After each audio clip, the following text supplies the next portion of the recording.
Hey there, and good morning. Happy holidays, everybody. Happy holiday season and happy season of giving.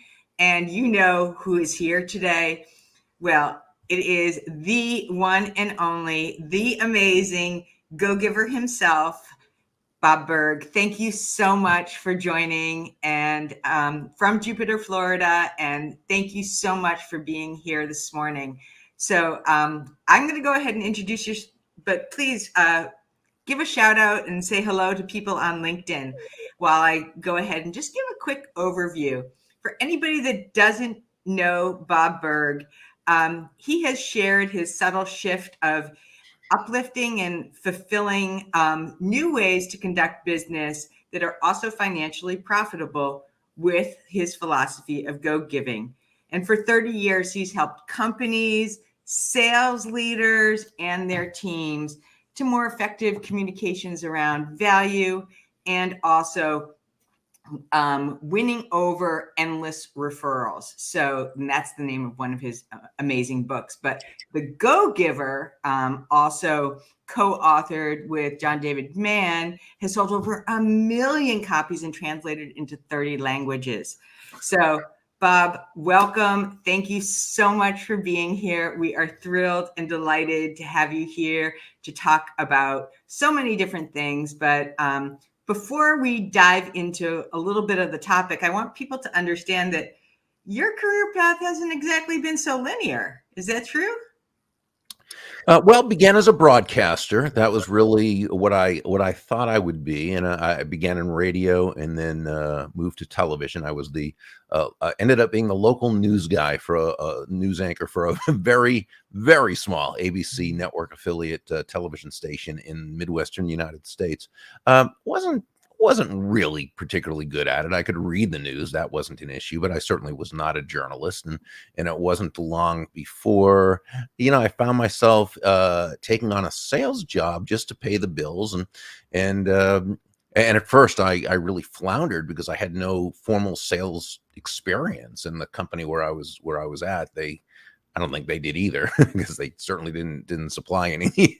So I floundered for a while until I was lucky enough to find a couple of books on sales in a local bookstore, and which doesn't seem like a big thing now, but back then that just that wasn't really a big thing. You didn't see that. This is 40 years ago or so, and I happened to find a couple of books. One was by Tom Hopkins, another was by Zig Ziglar, two of the real sales icons, and they provided me with a methodology to be able to go out there and help people through the product that I was selling, and from there I really just loved it. I got very heavily involved in sales, especially the personal development aspect, Mm. which, as someone who never did well in school, in high school or college, I mean, I barely got into college, barely graduated, same with high school. So I, didn't have a real respect for learning and education. That's where my education began. Mm. So, yeah, so I just totally just immersed myself in personal development and loved it. And eventually went on to be sales manager of another company, and then kind of morphed into a career teaching sales and communication skills and so forth. What I really love about this is thank you for your transparency first and foremost, because most people think that, that everybody was always a success. And in your case, you've shared that, school wasn't necessarily your thing and that your education, your school of life education and personal development didn't happen until some of your more mature years, right? It wasn't a through line from the very, very start. So Yeah. thank you for sharing that. I think that that's super important. So in that process, right, you're going through this, you're in personal development. How did this aha moment happen for you when you thought, I think that this giving thing, this go giving thing, I think that's going to be part of my life's work. Was there a moment in time, a eureka, lightning, something that happened? Yes and no. I mean, I was very fortunate to be born to two great, wonderful people who I think embodied the whole notion of being a go-giver. Although that's not something that, the term that would have been, called. So I had a great example growing up. As I got into the business world, I saw examples of both. I saw the people who seemed to run their business and their life this way, and how well they did, how sustainable their business was, how profitable their business was. I saw other people who did things in a way that I maybe didn't admire, and some of them seemed to do well financially, but always seemed to have issues in their private lives and didn't seem to necessarily Mm. be happy. And you see, all types of people. So you learn as you're young, you kind of observe. But I think really, if there was one kind of turning point in my sales career that sent me in the right direction, I had been in sales for a couple of years, and as mentioned, after starting out very slowly, and then I began to do very well. A couple of years later, I went to work for another company selling a high ticket item, a very good product, but I started out in a slump, and I really couldn't get out of that slump. And I did what many young salespeople do in that situation. I placed the focus even more on myself and on making the sale and getting out of this horrible slump than I did on taking care of the people I was supposed to be serving. And I remember one day coming back into the office, and there was a gentleman there, much older guy, who I didn't know well, and he didn't say a whole lot, but he was one of these people who, whenever he did say something, it was always profound. And, by the way, he was not in the sales department. I think he was an engineer or something, and he retired soon after. But I think he fortunately saw me as sort of like Joe, who, John David Mann and I would write about 25, 30 years later, whatever. Mm. He saw me as that young, ambitious, aggressive, up and coming, but very frustrated young Mm. salesperson, right? Whose focus was not in the right place. And so he said, Burg, he was a last name kind of guy. He said, Burg, can I give you some advice? And I said, yes, please do. I need it. And he said, if you want to make a lot of money in sales, he said, don't have making money as your target. Your target is serving others. Now, when you hit the target, he said, you'll get a reward, and that reward will come in the form of money. And you can do with that money whatever you choose. But never forget, the money is simply the reward for hitting the target. It's not the target itself. Your target is serving others.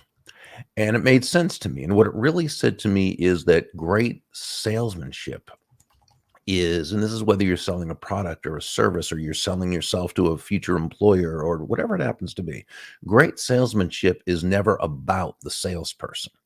Great salesmanship is never about the product or service, as important as those are. Great salesmanship is about the other person. It's about that person whose life you're trying to bring value to, right? It's, when you think about it, in essence, it's about that person whose life is better just because you are part of it.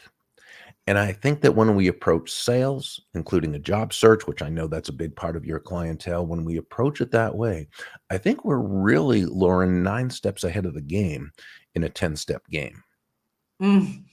So this is like really powerful stuff. And I think that paradigm shift that you talked about, most of us think that the win is to get the job or to get that big salary, which are important, right? I mean, like, let's Absolutely. be honest. But the bigger picture, at least in the context of this, the world of job seekers, or even anybody in the professional world, you don't have to be a job seeker to have a target of serving others, could be something like, how are you going to transform this organization? What are you going to bring to this team? How are you going to exceed, the expectations not that are outside of a job description? Mhm. So I love, love, love that you're talking about this, because it really does feed into the next area and the next topic about most people who are, in the world of business, right? We got to be proactive. We got to be go-getting all the time. So help us understand, are go-getting and go-giving mutually exclusive, and how do they work in tandem?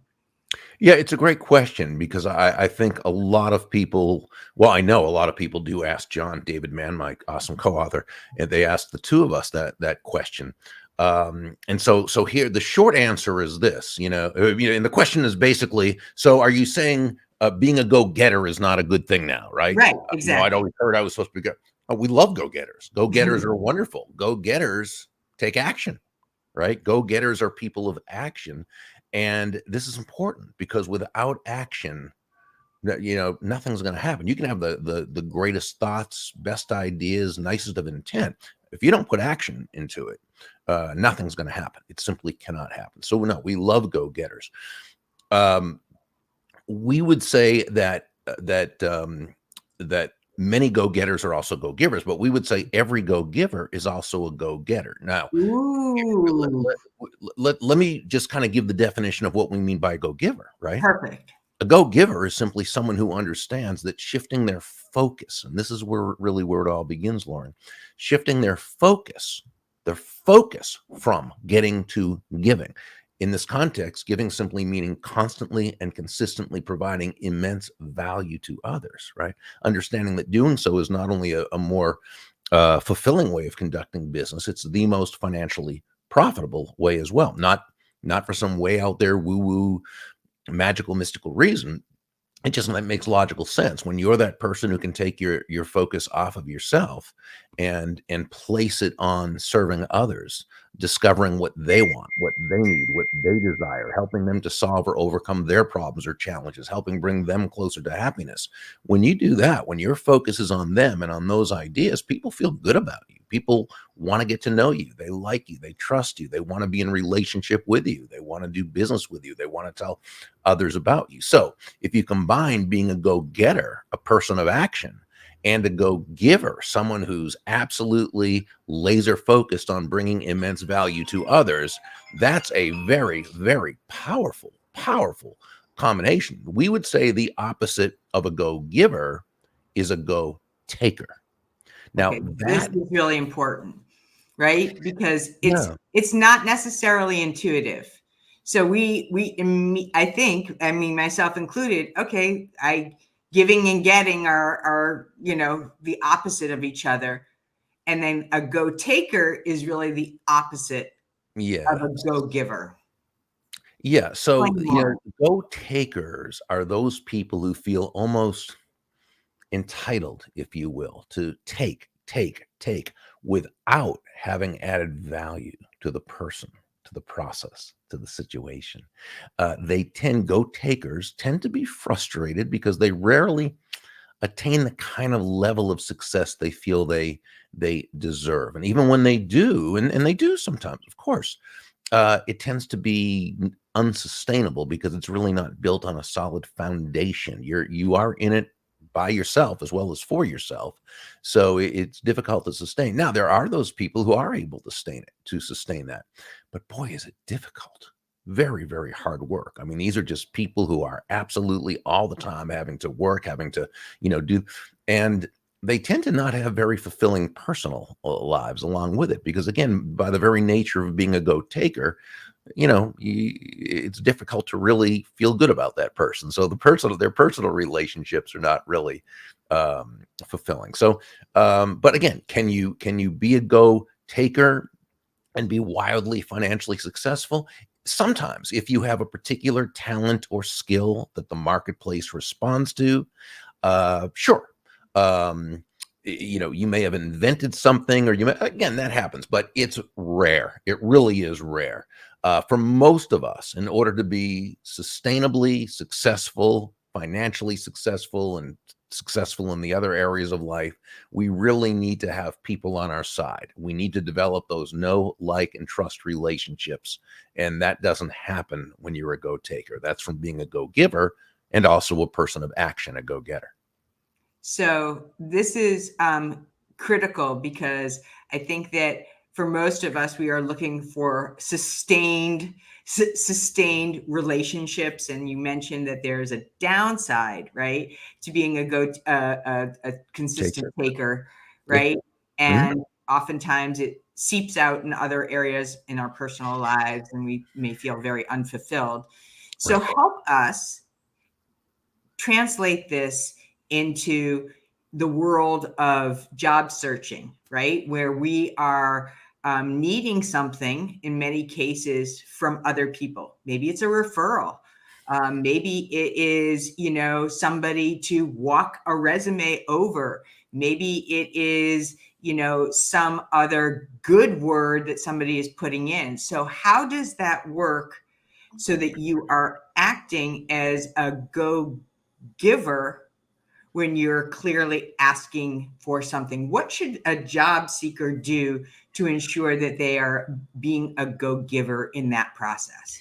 Well, it's important to understand that, being able to ask someone to do something for you, okay, to suggest you to someone, run a resume over, make a call, or whatever it happens to be. There's nothing wrong with that. It's a great thing.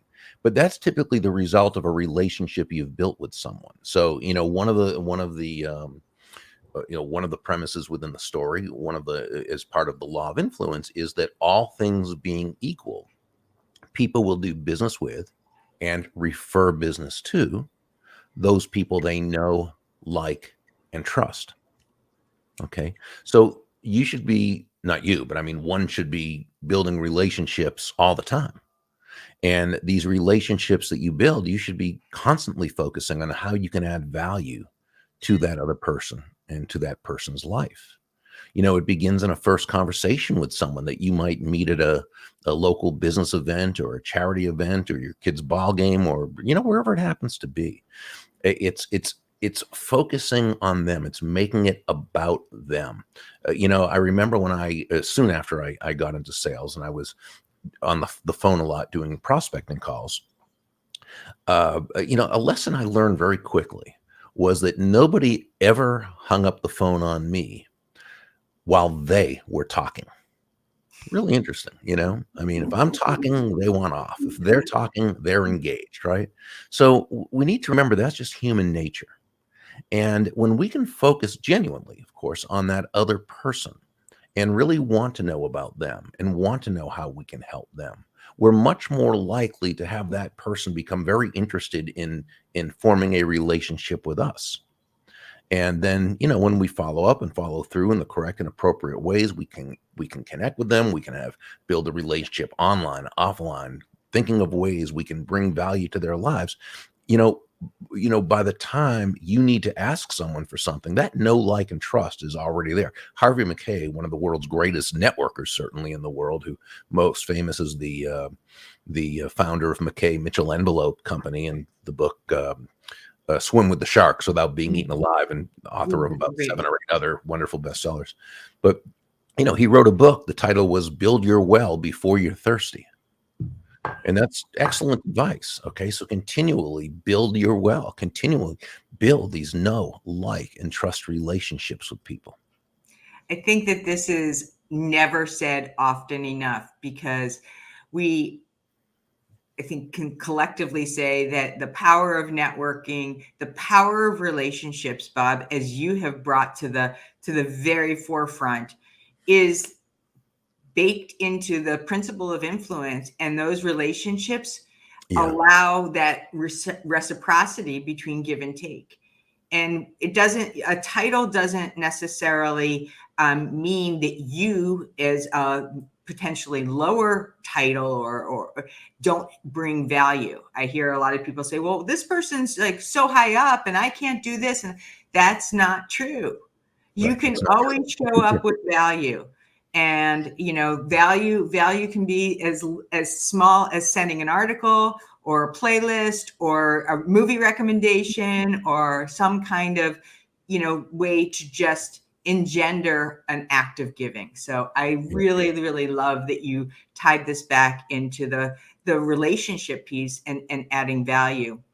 So I want to ask you, we have a couple minutes left, and I want to talk about this maybe fuzzy line that I think is important to know, because there are some people, I'll say myself included, maybe not as much now, but I was, of the mindset that being a go-giver could also set me up for maybe being a people pleaser, or maybe being a doormat and letting people walk all over me and just keep giving and giving and giving and giving.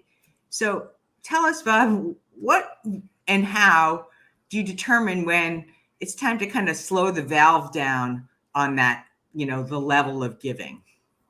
Yeah. So I think it's really important for people to know that there is nothing, absolutely nothing about being a go-giver that is congruent with being anybody's doormat or a martyr or self-sacrificial in any way, shape, or form.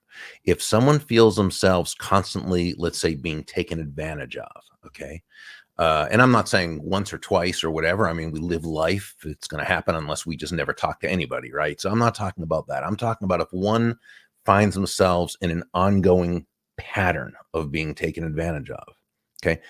It's not because they're nice. It's not because they're a giver.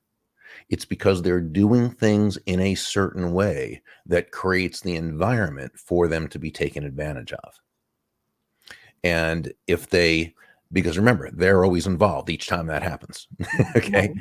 So, so if someone realizes that that's something about themselves, my first thought is congratulations, because until we recognize something or until we recognize an issue, we're not in a position to effectively deal with it.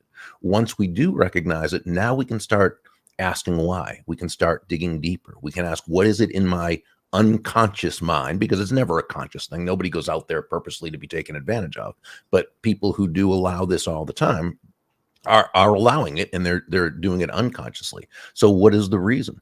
Is it something that allows them to have and I'm not saying any, by the way, any of these hold for anyone watching or listening. I'm just saying these are different reasons we've found. Okay. That perhaps it's an excuse for not being successful. After all, I'm always being taken advantage of. Otherwise, I'd be very successful. Is it, well, I just don't have the tools to be able to know, and to be able to effectively judge when someone's taking advantage of me or not? Is it that I have an emotional payoff? I'm always the victim. So because of this, people feel sorry for me, and I kind of get a payoff of negative attention that way. There are many reasons why someone might do this. But again, the big thing is start to ask why this is. Okay, now, in terms of, an appropriate time to refrain from go giving, there's never an appropriate time, because go giving isn't about being taken advantage of. So if you're being taken advantage of, you're not go giving. Okay. You're sacrificing yourself, which isn't, what we're, Okay. okay. So I think the question is, when do we kind of stop, just giving value to another person who doesn't appreciate it or is taking advantage of us or what? Well, this is where we need to know what our boundaries are. Okay. And we need to know what's appropriate and what isn't. The first time it happens, okay, you got taken by surprise, but you should never be taken by surprise by that same thing again. Because if it's happened once, now you're able to prepare for it. So, let's say that when you're counseling someone, I get this a lot with business coaches, okay, who find themselves in a situation where they're giving people advice and counsel and consulting, and the people aren't paying for it. They continue to come back and ask questions. So you've got to know that at a certain point, that's not appropriate, not in your business. Okay. So you've got to be able to tactfully, diplomatically, and kindly, the next time they come to you and you say, it seems like you're really feeling as though you're receiving some value from our conversations. And they say, yeah, I really am. I'm so happy to hear that. As this is what I do for a profession. So if you would like to have a professional relationship with me where I'm able to provide this value and help you to grow in your, whatever it is they want to do, let's put that together, and we can start that whenever you'd like. Boom. So now what you've done is a kind, diplomatic, tactful way. You've let them know, now for what you're going to be benefiting. Now it's going to be a fee paid, relationship, and that's fine. You should. This is what you do, and so and so we could take that same, it's we hear about scope creep, right, in the corporate marketplace, where you're asked to do constantly more and more things that are outside the scope of what you're supposed to be doing. Now, I'm not talking about giving extra value and going out of your way, but that's what we do. That's great. I'm talking about the being taken advantage of kind of scope creep. Right. Okay. Well, when you know this is an issue, now you can say to that person, I appreciate your asking. I believe based on the description of our various responsibilities, I don't believe that's something that is necessarily appropriate for me to be doing. Boom. Okay, so again, you haven't put them on the defensive. You've just very respectfully and kindly let them know this isn't something that you're willing to do. So this is awesome, because this is also, I have been so immersed in listening to every word that you've been saying and sharing about GoGiving and how it relates and go-getting and taking, that I wanted to make sure that we brought in some of the wonderful people who are also here and watching. Brad Ferris, thank you. Yes. Hey, Brad. Brad's a great guy. Great guy. Also, And there's I don't Jeff. know if I you see know him. Jeff Young, and he says, isn't there a law of reciprocity that is part of GoGiving as well? Okay, so let's answer Jeff's question. In fact, For I just sure. wrote about this a few days ago on my LinkedIn mini blogs that I do every day. So it's a great question that Jeff asked. So in the Go Giver, the fifth law, we have the laws of value, compensation, influence, authenticity. The last law is receptivity, which says the key to effective giving is to stay open to receiving. That's the ability to receive. Okay. Mm-hmm. The law of reciprocity, which was most notably detailed in Dr. Robert Cialdini's excellent classic Influence, Science and Practice. He now has a revised version that just came out earlier this year, which is Yeah, absolutely just got it. wonderful that Yes. I'm just picking up. So he talks about the law of reciprocity. Reciprocity is a law of it's an element of human nature dating back to the cave person days, that when we receive something, when someone gives us something, we have a natural urge or tendency to want to give to them in kind, to pay back a favor, if you will. That is reciprocity. Now, there are people who tap into that in a manipulative way, and there are people who tap into it in a very good way. It's like any principle. It's neither good nor bad. It simply is. It's how it's utilized. So reciprocity, Dr. Cialdini's reciprocity, is about the natural human tendency to want to give to someone who's given to them. Sure. Receptivity, which is in John David Mann's in my book, is simply about the ability to receive Right. that which is given to you. Right. So in the beginning of this, before we went actually live, I offered Bob a book, and he made sure that he's like, whoa, whoa, whoa, whoa, whoa. Like, I have so much on my plate. I have so many books to read. It's not that I'm not able to receive it. Receptivity to my offer. He's not saying I can't receive, which also can be very off-putting, right? If somebody can't receive. Sure. And, It's maybe, that I knew it was that I knew it was not something I was going to be able to get to in any sort of reasonable period of time, and I didn't want you to waste your time, money, and effort to do something that wasn't going to be received in a way that was appropriate. right. And then reciprocity, of course, is the even flow of back and forth. Right. And Well, back yeah, reciprocity would be if you sent me a book, I'd feel obligated to obligated send to you send you one or good, do right? something back. Yeah. Totally. That's fantastic. I also know that Tina had asked a question earlier on, I and love. I know, right? I'm sure you get this question a lot. Are you Joe, the protagonist of the Go Giver? So Joe was written. John and I wrote Joe as kind of all of us. Mm-hmm. Because I think at some point, so it's a great question, Tina, with two eyes, as she says, and we've all been Joe at one Mm-hmm. point or another. Sometimes we didn't know it, but we were Joe, right? And other times we did know it as Joe came to know that he was Joe and what he needed to do. So I think so Joe is sort of the everyman or the every woman, the every person. We've all been Joe. So that wasn't me, but it was me. Right. Well, I was Right. Joe when that gentleman told me that I needed to shift my focus and focus on the target, which was serving others. Right. I was Joe. Right. And so, then we grow in different areas and maybe we become different characters. But then in other areas, we go back to being Joe when we're learning something new. Absolutely. I've been Joe. I was Joe, and I see a lot of job seekers being Joe too. And so, for anybody who has yet to read this incredible book and all of Bob's other books, for Thank you. real, I mean, these are game changing. And I think that what's really important too is that they're great to establish with your kids, right? These Right. principles are not We always are love that. not are not reserved for us, mature people. These are principles that are Mhm, timeless, mhm. tried and true, grandkids, great holiday present. And if you want to see the entire collection, please go to Burg.com. Follow Bob, please, on LinkedIn, Bob Burg. And also underneath that umbrella are also other materials for courses. And I signed up for the newsletter and it's amazing. So Uh, make sure that you do that. And Bob, you have given so much to so many millions and millions and millions of people. Just as a parting note, would you please do us the great favor of sharing your definition of how you define happiness for Happiness? yourself?